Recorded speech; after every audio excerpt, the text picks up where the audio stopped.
Hi, it's Tom with Digital Foundry. You asked for it and you've got it. A test of the Xbox One version of Fallout 4 running on patch 1.02. We've already taken a quick look at PS4, as you'll remember, where we saw some notable performance gains in the Corvega assembly plant section on patch 1.02. We've produced another video, an extended test comparing PS4 versus Xbox One on patch 1.02 as well, that factors in more areas and battles. So feel free to check that out too to see each console compared in their latest state.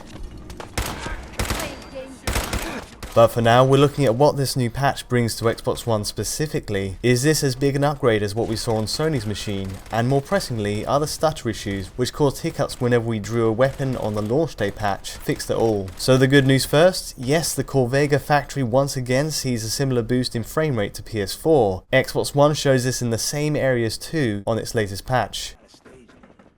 This opening hallway, for example, runs at closer to 30 FPS, with some slight drops still lingering.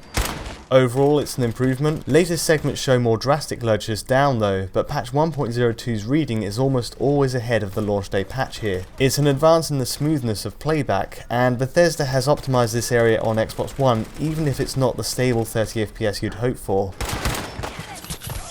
Now, one thing to note here, after we posted our original PS4 analysis, readers spotted shadows are missing on patch 1.02 in this room, something we can confirm is the case on a fully patched Xbox One as well. So the question is, are the visuals downgraded elsewhere? Well, the short answer is no. Having dug a little deeper into Corvega in particular, it really only seems to affect this spot.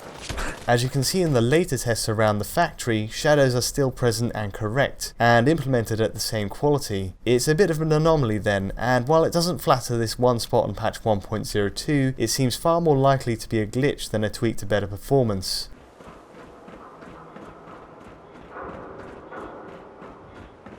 But what about areas outside of Corvega?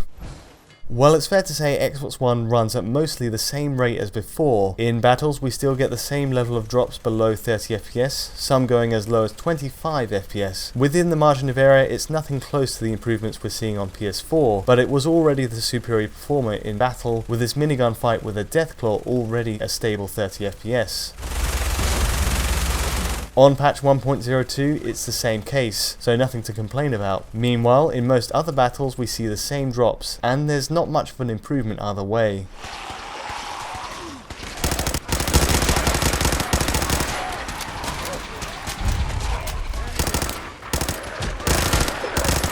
But one thing that does irk on Xbox One is its stuttering. Now, as you'll remember, as with the launch day patch, Fallout 4's playback on Xbox One can still hang for a split second, sometimes more, when drawing new weapons or entering new areas. As you can imagine, in the heat of a firefight with multiple zombies, these sudden hitches in play make aiming much trickier. Of course, using the VAT system, a more turn-based battling style, you can slow the game's pace down to help. But if you want to aim your gun manually, be warned that patch 1.02 on Xbox One still has issues here, especially on its stock drive. And likewise, when moving between areas, we're still getting big stutters to 0 FPS not seen on PS4. So outside of Corvega, not much has changed in this sense, and that's pretty disappointing. At launch, these streaming issues were top of our wish list of things to be fixed on Xbox One, but patch 1.02 doesn't seem to address them. Again, we've tested this out several times on two separate Xbox One machines, and the results are the same. You'll get drops to 0 FPS when switching weapons or moving between areas. You can't open the gate. Stop playing around, Danny. I'm standing. Worse still, and this has to be heard to be believed, check out the sound delay on weapons when firing for the first time.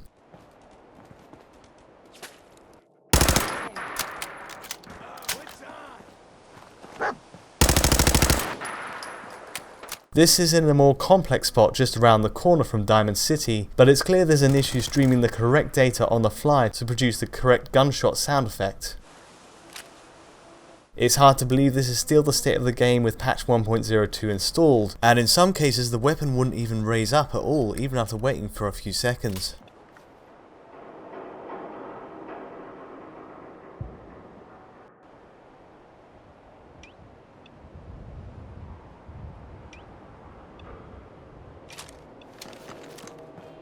So unbelievable, in fact, we tried a completely different Xbox One machine to make sure, switching weapons and taking on a pack of wild mongrel enemies once again in the same area. So here's capture from Digital Foundry's second Xbox One, a launch day model running with the same area, same save, and with the same results. So all in all, it's a step forward, but the biggest issue we had on Xbox One is still there. We'll leave you with the rest of our analysis footage. I realise it's not the best of news all round, but I hope you found this analysis useful anyway. Please like and subscribe if you did, leave your thoughts below, and until next time, thanks for watching.